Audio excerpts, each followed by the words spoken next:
반갑습니다. 하나님의 긍휼을 불쌍히 여기심, 은혜, 이 세 가지 항목을 같이 교통 나누겠습니다. 긍휼.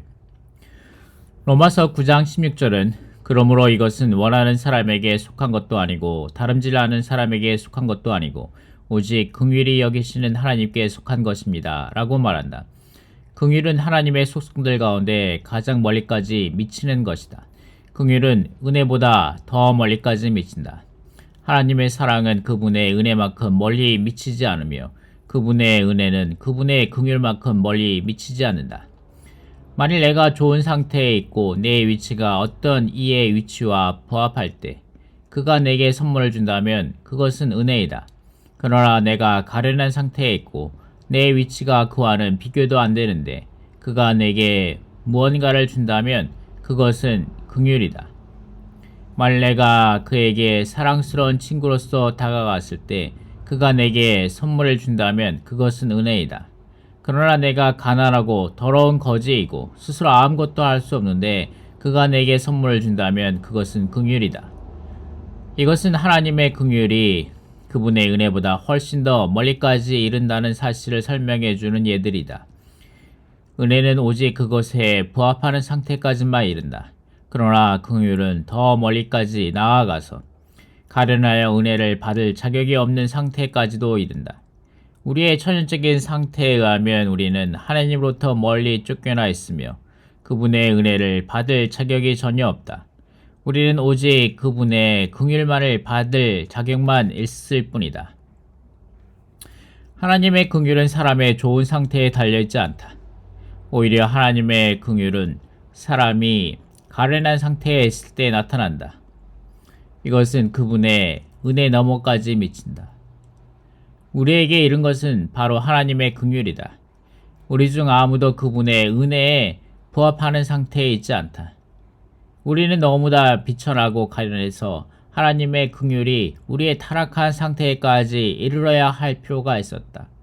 하나님의 긍휼은 우리를 그분의 은혜 안으로 인도하셨다.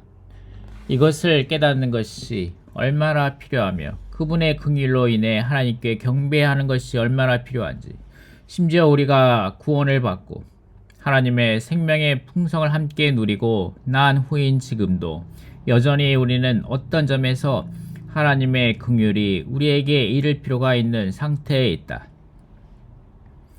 이런 이유로 히브리서 4장 16절은 먼저 우리가 긍휼을 받아야 하며 그런 다음 때맞추어 도움을 얻기 위하여 은혜를 구할 수 있다고 말한다. 우리에게 얼마나 많이 하나님의 긍휼이 필요한지. 우리는 그분의 은혜를 귀하게 여기는 만큼 그분의 긍휼을 보배롭게 여겨야 한다. 우리가 하나님의 은혜에 참여할 수 있도록 자격을 부여하는 것은 항상 그분의 긍휼이다. 로마서 9장 16절에서 바울은 이것은 원하는 사람에게 속한 것도 아니고 다름질하는 사람에게 속한 것도 아니고 오직 긍휼히 여기시는 하나님께 속한 것입니다. 라고 말한다. 얻기를 원하는 사람이 얻고자 하는 그것을 얻고 다름질하는 사람이 추구하는 그것을 얻는다는 것이 우리의 관념이다. 만일 그러하다면 하나님의 선택은 우리의 수고와 노력에 따른 것이 될 것이다. 그러나 사실 그렇지 않다. 그와 달리 하나님의 선택은 긍휼히 여기시는 하나님께 속한 것이다.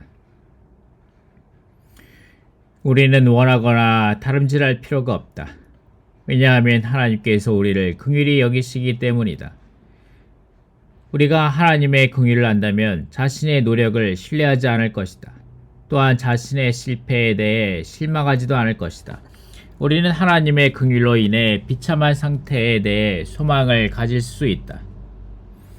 로마서 11장 32절은 하나님께서 모든 사람을 불순종 가운데 가두어 두신 것은 모든 사람에게 긍휼을 베푸시려는 것입니다. 라고 말한다. 사람의 불순종이 하나님의 긍휼의 기회를 제공하며 하나님의 긍휼은 사람에게 구원을 가져다 준다. 하나님의 긍휼은 얼마나 놀라운가. 하나님의 긍휼과 하나님의 은혜는 모두 하나님의 사랑의 표현이다. 우리가 가련한 상태에 있을 때 하나님의 긍휼이 우리에게 이르러 하나님께서 우리에게 은혜를 베푸실 수 있는 상태로 우리를 이끈다. 누가복음 15장 20절부터 24절까지는 아버지가 돌아오는 탕자를 보고 그를 치근히 여겼다는 것을 말해준다. 이것은 깊은 긍휼이었으며 아버지의 애정어린 사랑이 표현된 것이었다. 그런 다음 아버지는 그에게 제일 좋은 겉옷을 입히고 살찐 송아지를 먹였다. 이것은 은혜였으며 아버지의 사랑을 다시 나타낸 것이었다. 하나님의 긍휼은 하나님의 은혜보다 더 멀리까지 미쳐서 우리와 하나님의 은혜 사이의 간격을 연결하는 다리가 된다. 흔히 우리는 자신의 가련한 상태 때문에 은혜를 입힐 수 있기 전에 긍휼을 받아야 할 필요가 있다. 우리는 마치 거지처럼 은혜의 보좌 앞에 나오는데 탕자가 아버지에게 돌아왔을 때의 상태와 다소 같다. 탕자처럼 거지에게도 긍휼이 필요하다. 은혜의 보좌 앞에 나올 때 우리는 자신이 가련하다는 느낌이 들어 아버지, 저는 아무것도 받을 자격이 없습니다 라고 말할지 모른다. 그러나 아버지는 이렇게 말씀하실 것이다. 너는 아무런 자격도 없지만 나는 긍휼이 많다. 나의 긍휼은 너에게도 미쳐서 내가 나의 은혜를 받을 수 있게 한다. 내가 너에게 제일 좋은 겉옷을 입힐 수 있도록 나의 긍휼은 나를 너에게로 인도한다. 하나님의 긍휼은 언제나 우리를 위해 준비되어 있다. 우리가 하나님을 그분의 신약 경륜 안에서 섬기고자 한다면 우리는 이것이 전적으로 하나님의 주권적인 긍휼의 문제라는 것을 알아야 한다. 수많은 세월 동안의 체험을 통해서 나는 우리에게 일어나는 모든 일이 하나님의 긍휼로 말미암은 것이라는 강하고도 깊은 확신을 갖게 되었다. 모든 것이 하나님의 긍휼의 문제이다. 이것을 보면 볼수록 더욱더 우리는 주님 앞에서 자연스럽게 우리의 책임을 감당하게 될 것이다. 그러나 심지어 책임을 감당하는 것조차도 하나님의 긍휼로 말미암은 것이다. 어떤 믿는 이들은 기꺼이 자신의 책임을 감당하려고 하는데 다른 이들은 왜 그렇지 않은가? 그 대답은 하나님의 긍휼에 있다. 로마서 9장 15절에서 바울은 내가 긍휼히 여길 사람을 긍휼히 여기고 라는 주님의 말씀을 이용하고 있다. 다른 사람들은 복음에 반응하지 않는데 우리는 반응하고 다른 사람들은 생명이신 그리스도에 관한 말씀을 받지 않는데 우리는 받고 다른 사람들은 주의 회복의 길에서 떠나 뒤로 물러가는데 우리는 그 길을 취하는 것은 하나님의 긍휼 때문이다. 주님의 회복과 관련해서 말하면 하나님은 긍휼히 여길 사람을 긍휼히 여기신다. 우리가 다른 일보다 더 똑똑하거나 다른 이들보다 주님을 더 추구하기 때문에 주님의 회복 안에 있는 것이 아니다. 우리가 여기에 있는 것은 전적으로 하나님의 긍휼 때문이다. 주님께서 어떻게 우리를 주님의 회복 안에 있는 교회 생활 안으로 인도하셨는지를 생각해 본다면 우리는 그분의 긍휼에 대해 그분께 경배할 것이다. 복음에 있어서, 생명의 사역에 있어서, 교회 생활에 있어서 하나님은 우리에게 긍휼을 베푸셨다. 그분의 주권적인 긍휼에 대해 얼마나 그분을 찬양해야 하고 그분께 경배해야 하는지. 에베소서 2장 4절은 긍휼이 풍성하신 하나님은 우리를 사랑하신 그분의 큰 사랑으로 말미암아 라고 말한다. 여기에서 우리는 하나님께서 긍휼이 풍성하신 것은 우리를 사랑하신 그분의 큰 사랑으로 말미암는다는 것을 볼 수 있다. 사랑의 대상은 사랑스러운 상태에 있어야 한다. 그러나 긍휼의 대상은 항상 가련한 상태에 있다. 하나님의 사랑 때문에 그분의 긍휼이 우리에게 이른다. 우리가 하나님께서 선택하신 대상이기 때문에 하나님은 우리를 사랑하신다. 그러나 우리가 타락했기 때문에 우리는 가련하게 되었고 심지어 허물과 죄들 가운데 죽어 있었다. 그러므로 하나님의 긍휼이 우리에게 미치는 것이 필요하다. 긍휼이 풍성하신 하나님은 그분의 큰 사랑으로 말미암아 우리를 가련한 위치에서 그분의 사랑을 받기에 합당한 상태로 구원하신다. 지극히 멀리 미치는 하나님의 이런 속성 때문에 우리의 마음은 그분의 사랑에 반응하게 되었다. 불쌍히 여김. 로마서 9장 15절은 하나님의 긍휼과 그분의 불쌍히 여기심을 모두 언급하고 있다. 하나님께서 모세에게 내가 긍휼히 여길 사람을 긍휼히 여기고 불쌍히 여길 사람을 불쌍히 여기겠다라고 하셨습니다. 그뿐만 아니라 고린도후서 1장 3절은 우리 주 예수 그리스도의 하나님 곧 우리 주 예수 그리스도의 아버지께 찬양을 드립니다.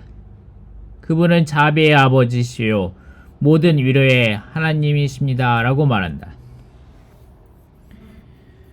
여기서의 자비의 아버지시요 라는 자비는 헬라어 원문에 따르면 로마서 9장 15절에 불쌍히 여기다의 명사형입니다. 긍휼과 불쌍히 여기는 것의 차이는 무엇인가? 그것들을 구별하기란 다소 어렵다. 불쌍히 여기는 것은 긍휼에 가깝다. 불쌍히 여기는 것은 긍휼에 가깝지만 긍휼보다 더 깊고 더 섬세하고 더 풍성하다. 긍휼은 다소 외적인 것이지만 불쌍히 여기는 것은 내적인 것이다. 더욱이 불쌍히 여기는 것은 긍휼보다 더 오래 지속된다. 그러므로 불쌍히 여기는 것은 긍휼보다 더 깊고 더 오래 지속된다. 긍휼에 해당하는 헬라어 단어 엘레오스는 가난한 당사자의 비참한 상태에 의해 유발된 일종의 반응을 가리킨다. 긍휼은 비참함에 대한 반응에서 나온 행동이나 표현을 더 가리킨다. 로마서 9장 15절과 고린도후서 1장 3절에서 불쌍히 여김과 자비에 대한 헬라어 단어는 오이크 티르모스이다. 이 단어의 어근은 사람 속에 있는 부드러운 애정의 근원이라고 믿어졌던 사람의 속부분을 가리킨다. 그러므로 불쌍히 여김 혹은 자비로 번역된 이 헬라어 단어는 애정을 느끼는 당사자의 마음속에서 일어나는 내적인 느낌을 가리킨다. 이 느낌은 가벼운 것이 아니라 아주 깊은 애정이 어려있는 것이다. 그러므로 불쌍히 여기는 것은 비참함을 바라보는 사람 속에 자리 잡고 있는 내적인 느낌을 의미한다. 이것은 가련한 상태에 있는 사람을 향한 하나님의 내적인 애정을 보여주는 단어들 가운데 가장 깊은 것이다. 이러한 정의들을 염두에 두고 우리는 이 두 단어의 대조가 완전히 드러나도록 로마서 9장 15절을 다음과 같이 번역하여 다시 살펴볼 수 있다. 내가 긍휼히 여기는 친절한 행위를 나타낼 사람에게 나의 긍휼히 여기는 친절한 행위를 나타내고 내가 불쌍히 여기는 가장 깊은 느낌을 가질 사람에게 불쌍히 여기는 가장 깊은 느낌을 가질 것이다. 전자는 우리의 비참한 상태에 의해 유발된 하나님의 외적인 행동을 가리킨다. 후자는 하나님의 사랑의 본질에서 기원하는 그분의 내적인 애정을 가리킨다. 우리는 모두 하나님의 그처럼 달콤한 애정어린 속성에 깊이 감사해야 한다.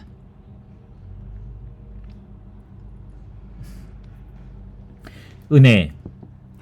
에베소서 2장 7절은 그것은 하나님께서 그리스도 예수님 안에서 우리에게 인자하셔서 베풀어 주신 그분의 은혜가 지극히 풍성하다는 것을 오는 여러 시대에 보여주시기 위한 것입니다 라고 말한다. 고린도전서 15장 10절에서 바울은 그러나 내가 지금의 내가 된 것은 하나님의 은혜로 된 것이니 나에게 주신 그분의 은혜가 헛되지 않았던 것입니다. 나는 모든 사도들보다 더 많이 수고하였습니다. 그러나 그것은 내가 아니라 나와 함께한 하나님의 은혜였습니다 라고 증언한다. 하나님의 은혜는 엄청난 의미가 있는 항목이다. 신약에서 하나님의 은혜에 대한 참되고 합당한 의미를 발견해내는 것은 중요한 일이다. 하나님의 은혜가 무엇인지를 신약에 계시된 대로 이해하고자 한다면 우리는 신약 전체에 대한 분명한 관점을 가져야 한다. 젊었을 때 나는 은혜란 우리가 아무것도 하지 않고 하나님께서 우리를 위해 모든 것을 하신 것을 의미한다고 배웠다. 이런 가르침에 따르면 우리가 하는 것은 어느 것이나 은혜가 아니고 일이며 하나님께서 우리를 위해 하시는 것은 무엇이든지 은혜이다. 그러나 신약에 따르면 은혜는 사실상 우리의 누림을 위해 우리에게 주어진 하나님의 존재이다. 은혜는 사실상 우리의 체험에서 우리의 누림이 되시기 위해 우리 존재 안으로 분배되신 그리스도 안에 계신 하나님이다. 은혜는 주로 하나님께서 우리를 위해 일하시는 것이 아니다. 은혜는 우리 존재 안으로 분배되셔서 우리의 누림으로 체현되시는 삼일 하나님 자신이다. 간단하게 말해서 은혜란 우리가 체험하고 누린 삼일 하나님이다. 신약에 계시하고 있는 은혜는 다름 아닌 우리의 누림이 되도록 우리의 존재 안으로 분배되신 그리스도 안에 계신 하나님이다. 요한복음 1장 17절은 은혜가 예수 그리스도를 통하여 왔다고 말한다. 이것은 은혜가 어느 정도 인격과 같다는 것을 암시하고 있다. 여기서 인격화된 은혜는 하나님 자신을 가리킨다. 바울이 그것은 내가 아니라 나와 함께한 하나님의 은혜였습니다 라고 말했을 때 그는 이것을 깨닫고 있었다. 바울에게는 은혜가 하나의 살아있는 인격이었다. 바울 안에서 이 인격이 그가 수고하게 한 바로 그 은혜가 되었다. 그러므로 은혜는 하나님 자신이다. 은혜는 우리의 누림이 되도록 우리에게 주어진 하나님의 존재이다. 우리가 하나님을 누릴 때 그것이 은혜이다. 은혜는 우리가 하나님의 온 존재를 누릴 수 있도록 우리의 몫이 되시는 하나님의 아들 예수 그리스도 안에 계신 하나님이다. 우리는 은혜란 우리의 누림이 되시는 하나님이라는 사실을 강조할 필요가 있다. 하나님께서 우리가 누릴 수 있는 몫이 되실 때 그것이 은혜이다. 은혜를 하나님이 아닌 다른 어떤 것이라고 생각하지 말라. 은혜는 다름 아닌 우리가 실질적으로 우리의 몫으로서 누리는 삼일 하나님이다. 은혜에 대한 이러한 정의와 관련해서 찬송가 376장의 1절은 이렇게 말한다. 은혜에 대한 참된 정의는 아들 안에 주신 하나님 자신. 은혜는 어떤 삶을 아니요 내 분기 되신 하나님 자신. 은혜는 교리상의 하나님이 아니라 우리의 체험에서의 하나님이다. 왜냐하면 은혜는 우리의 누림을 위한 그리스도 안에 계신 하나님과 그분의 모든 어떠하심이기 때문이다. 은혜에는 생명, 힘, 위로, 안식, 빛, 의, 거룩함, 능력, 기타 신성한 속성들이 포함된다. 우리가 하나님을 누리고 그분께 참여할 때 그것이 은혜이다. 이미 지적했듯이 에베소서 2장 7절에서 바울은 하나님께서 그리스도 예수님 안에서 우리에게 인자하셔서 베풀어 주신 그분의 은혜가 지극히 풍성하다는 것을 오는 여러 시대에 보여주시기 위한 것입니다 라고 말한다. 하나님의 은혜가 풍성하다는 것을 보여주는 것은 그 풍성을 온 우주에 전시하는 것이다. 하나님의 은혜의 풍성은 모든 한계를 초월한다. 이것은 그 풍성이 우리가 누리는 하나님 자신의 풍성이기 때문이다. 그 풍성은 영원히 공개적으로 전시될 것이다. 계속해서 바울은 에베소서 2장 8절에서 우리가 은혜로 말미암아 구원을 받았다고 말한다. 에베소서에서 은혜는 우리 안으로 분배되신 하나님이다. 그러므로 은혜로 구원받는 것은 그리스도 안에서 우리 안으로 분배되신 하나님에 의해 구원받는 것을 의미한다. 그러나 대부분의 그리스도인들은 은혜를 하나의 인격이 아니라 사물로 여긴다. 그들에게는 은혜가 단지 거저 얻은 선물일 뿐이다. 은혜에 대한 이런 관념에 따르면 은혜는 우리가 하나님의 구원을 받을 자격이 없는 죄인이었지만 하나님은 분에 넘치는 호의를 베푸심으로써 우리를 값없이 구원하셨다는 것이다. 그러나 이것은 은혜로 구원받는다는 것이 무엇을 의미하는지에 대한 피상적인 이해이다. 에베소서는 구원하는 은혜가 우리 존재 안으로 일에 넣어지신 그리스도 안에 계신 하나님 자신이라는 것을 계시한다. 따라서 은혜로 구원받는 것은 사실 삼일 하나님께서 우리 안으로 분배되심으로써 구원받는 것을 의미한다. 에베소서에 따르면 구원은 하나님께서 우리 안으로 은혜로서 전달되신 것이다. 하나님께서 우리 안으로 은혜로서 전달되시는 것은 간단한 일이 아니다. 그분은 육체되심과 십자가에 못 박히심과 부활과 승천의 과정을 거치는 것이 필요하셨다. 이렇게 과정을 거치심으로써 이제 그분은 그분 자신을 우리 안으로 전달하실 수 있게 되셨다. 과정을 거치신 하나님께서 우리 안으로 전달되실 때 우리의 체험에서 그분은 우리에게 구원하는 은혜가 되신다. 이 은혜는 놀라운 은혜일 뿐 아니라 넘치는 은혜이기도 하다. 은혜는 우리의 존재 안으로 전달되신 과정을 거치신 하나님이다. 에베소서 1장과 2장을 많은 기도와 함께 읽어본다면 과정을 거치셔서 우리의 존재 안으로 전달되신 하나님께서 구원하시는 은혜이시고 넘치는 은혜이시라는 것을 보게 될 것이다. 우리는 과정을 거치신 이 하나님께서 우리에게 전달되심으로써 구원받게 되었다. 하나님은 그리스도 예수님 안에서 우리에게 인자하셔서 우리에게 베풀어 주신 그분의 은혜로 우리를 구원하셨다. 오늘 여러 시대에 곧 천년왕국 시대와 영원 안에서 하나님은 이 은혜를 온 우주에 공개적으로 전시하실 것이다. 고린도전서 15장 10절에서 바울은 은혜에 대해 3번 말한다. 2번은 하나님의 은혜를 말하고 1번은 그분의 은혜를 말한다. 이 절에서 은혜는 우리에게 생명과 모든 것이 되시는 삼위 하나님이다. 죄인들의 우두머리인 다소의 사울이 가장 앞선 사도가 되어 모든 사도들보다 더 많이 수고한 것은 바로 이 은혜로 말미암은 것이었다. 베드로전서 4장 10절은 하나님의 다양한 은혜를 언급한다. 각 사람이 은사를 받은 대로 하나님의 다양한 은혜를 맡은 선한 청지기로서 서로 은사를 공급하십시오. 하나님의 다양한 은혜는 생명의 풍성한 공급으로서 여러 방면에서 우리 안으로 공급되시는 삼위일 하나님이다. 우리는 선한 청지기로서 우리가 받은 은사를 따라 교회와 성도들에게 단지 교리가 아닌 이러한 은혜를 공급해야 한다. 베드로전서 5장 10절에는 모든 은혜에 하나님에 관한 말씀이 있다. 이 절에서 모든 은혜란 신성한 생명의 여러 방면에 넘치도록 풍성한 공급을 가리킨다. 하나님의 경륜 안에서 이 풍성은 여러 단계의 신성한 운행으로 우리에게 공급된다. 모든 은혜의 하나님이라는 용어는 독특하다. 그것은 신약에서 오직 이 절에서만 발견된다. 베드로는 하나님을 단지 은혜의 하나님이시라고 말하지 않고 모든 은혜의 하나님이시라고 말한다. 믿는 이들이 우리는 우리 하나님께서 모든 은혜의 하나님이시라는 사실에 격려를 받아야 한다. 이 신성한 은혜는 우리 하나님의 뛰어난 속성들 중 하나로서 하나님은 그리스도 안에서 이 은혜를 우리에게 베푸셨다. 지금까지 함께 나눈 내용은 한국복음서에서 출간된 신약의 결론 제1권 신약과 하나님의 신약경륜 하나님에서 함께 나누어 읽어드린 내용입니다. 감사합니다.